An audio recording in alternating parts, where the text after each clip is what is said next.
Morning, everybody. Thank you for joining us. This morning's learning is sponsored by Rochelle Diamond and family in memory of Chaim Diamond. Chaim ben Harav Avram Mordechai.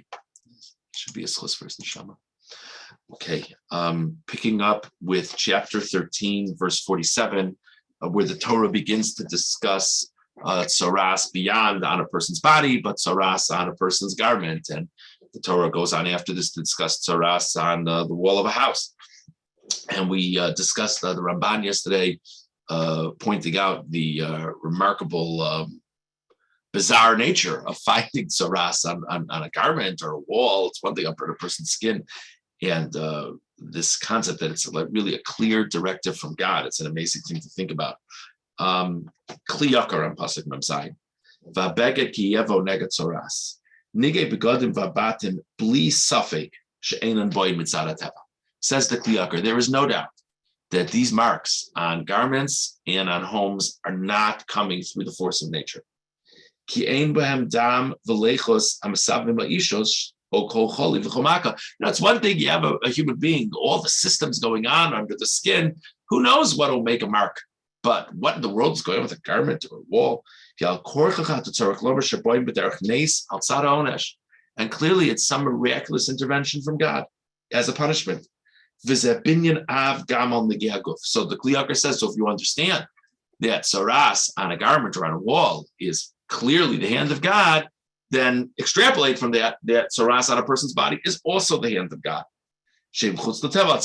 Even though a person could, through the laws of nature, have a mark on themselves, this specific mark is something else going on.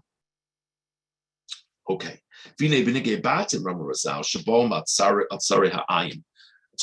Gemara says that there's a special significance to getting tsaras on one's house, because the house, a person, you think about what a person does in one's house, you think about the potential to reach out to other people, you think about the resources needed to beautify one's house, to build a house. So tsaras on a house represents stinginess for other people. Yeah, it's like, I'm only taking care of myself, I'm not worrying about other people. But there's no source in the Gemara explaining the deeper significance of having tsaras on one's garment. I think, says the Kli yakar, that tsaras comes on a garment because of a spirit of haughtiness. It's a very normal way for people to take honor for themselves, not necessarily in a bad way. But the way we dress is, and if we want to show a person has a unique position, they wear unique clothing. You want to impress your colleagues or whatever. You come in a nice suit, whatever. Rabbi Yochanan called his clothing those things that give him honor. K'mosha Amru Razal, l'kadosh Hashem mechubad kabdeu b'ksus nekia. There's an idea that we're supposed to honor God when we pray to him through wearing appropriate clothing. So you see that there's a real concept of the way we present ourselves having to do with the level of honor we're paying ourselves and the context. V'yal kain, dina beged hanagua b'sreifa, k'kol miskoeh nidon b'eish. If a garment was considered to have, a tsaras on it, it needs to be burnt. Because a person who conducts himself with haughtiness, the punishment is flame, is fire. There's a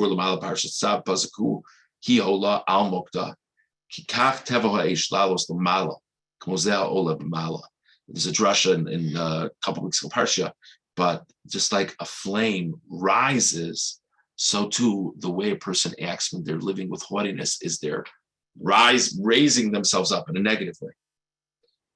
Okay. Nice to think about in terms of the calendar. So what do we do? So chametz, we've discussed earlier that chametz rising represents haughtiness. What does the Torah prescribe that we do for chametz? That we burn it. Again, it's this idea of responding to haughtiness with fire. I need to be very clear for a second. We're not saying that if a person wears nice clothing, they must be haughty. We're not saying that. But what we are saying is that clothing could be a manifestation of a person's haughtiness. I hope that made sense. On the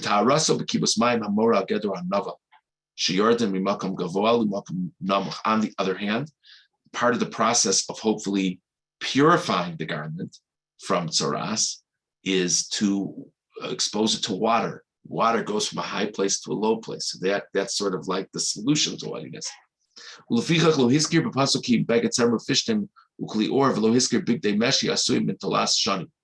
Okay, this is a little bit further.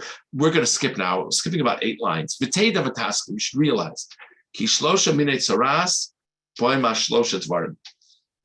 the Kli Yakar has this trio of things that he feels are the common causes of tzaras. So the 3 types of tzaras on one's body, on one's garment, and on one's house come for the 3 things. Shem kisui la'adam zeh, zeh lifnim, shem kisui la'adam zeh lifnim zeh. There are 3 things that are coverings to the person, one layer inside another. Michsa rishonu oro l'bsaro. The most immediate cover to a person is one's skin. L'mala me'oro b'gadav, shem kisui la'oro. Then beyond that is one's garment, clothing. So one covers one's skin with clothing. And the house protects a person from the elements. So skin, clothing, house. A person who doesn't have any of these covers is like exposed.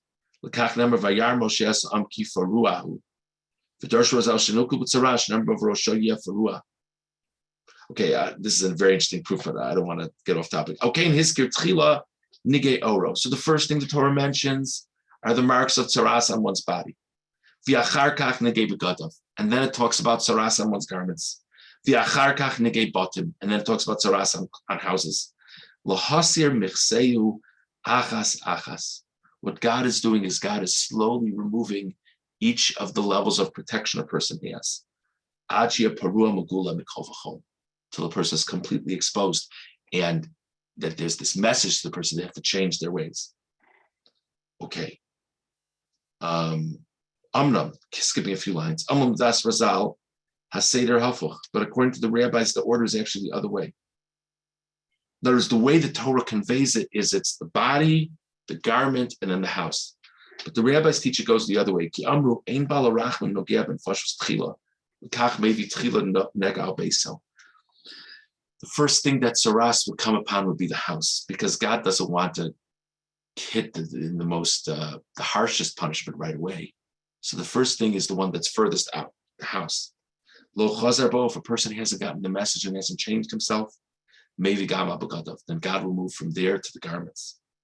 Lo chazar bo, maybe gam al gufo. If a person doesn't listen to that, then it hits the person's body.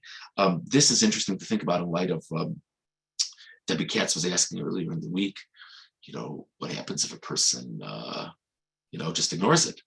Well, I mean, what we're seeing here is if a person ignores it, it's going to keep on spreading. And by the way, we don't just mean going to the Kohen, we mean really working on oneself. Going to the Kohen is the easy part. That's just like going to the doctor. The question is, do you follow the prescription?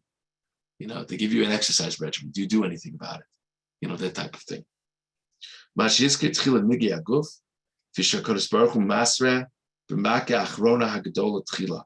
So if it goes in reverse order, if it starts with the house and the last thing is the body, why would the Torah mention the body first?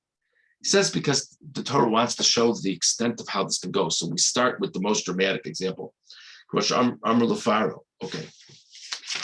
Okay. And I think so that's a good place to stop this piece. But it's a very interesting thing to think about, seeing the tzaras, these different types of tzaras as a progression, going closer and closer to the person. Okay, now continuing in verse 50. So a person has a mark of tzaras on their garment, and they bring the garment to the Kohen. Now, I don't think we saw this inside, but when a person has a mark of tzaras on their body, so the Kohen can do one of 3 things. The Kohen can say, that's not tzaras, go call a dermatologist, that has nothing to do with me. That's one thing the Kohen can do. Another thing the Kohen can do is say, that is absolutely tzaras, and you are full tzaras right now. And then the third thing the Kohen can do is there could be some of the signs, but not all of the signs, and the Kohen can say, we're going to put you in isolation for 7 days, and then we'll reassess. Okay. What's very strange is when it comes to the garment with tsaras, immediately we say, the Kohen says, we're going to reassess 7 days later. There's no option of the Kohen just saying, oh yeah, this is totally tsaras. By definition, either it's nothing or we're going to reassess in 7 days. Why? Or a Chaim, a pasuk nod. Kohen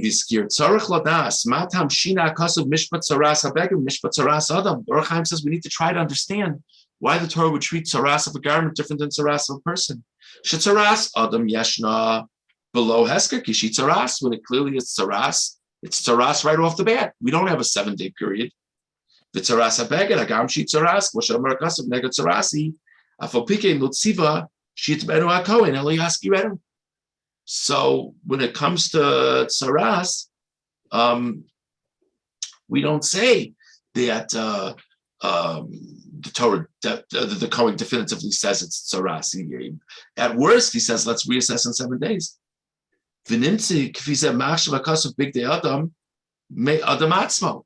It's very strange. It seems we're treating a person's garments better than a person. A person, if it looks bad, says, oh, you have tsaras. Person's garment looks bad. Well, I don't know. Let's see in 7 days if it still looks bad. It's interesting. Venira, it would appear, says Nor HaChaim, ki abagodim l'tzad shach l'tasa hu kilyono im b'pam rishona yuchlat im kain ein shufel about shuva la shuva chet shetzaras zeba bavura. If it's out and out tsaras, you're going to burn the garment, as we mentioned in the Kli Yakar. So the garment's going to be gone. So that means there's no recourse. Right? In other words, I mean, there's a recourse in terms of the person listening to the message and becoming better so the tsaras doesn't change, doesn't spread to other things in his life. But in terms of this garment, once the Kohen declares it's tsaras, the garment is gone.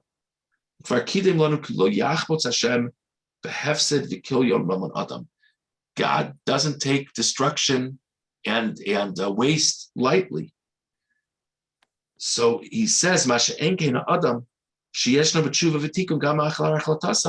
say a person out and out has tsaras. So we don't throw the person away, right? The person's tamei for a while. Well, it just means he has to be apart. And then when he repents, the mark leaves him. It's very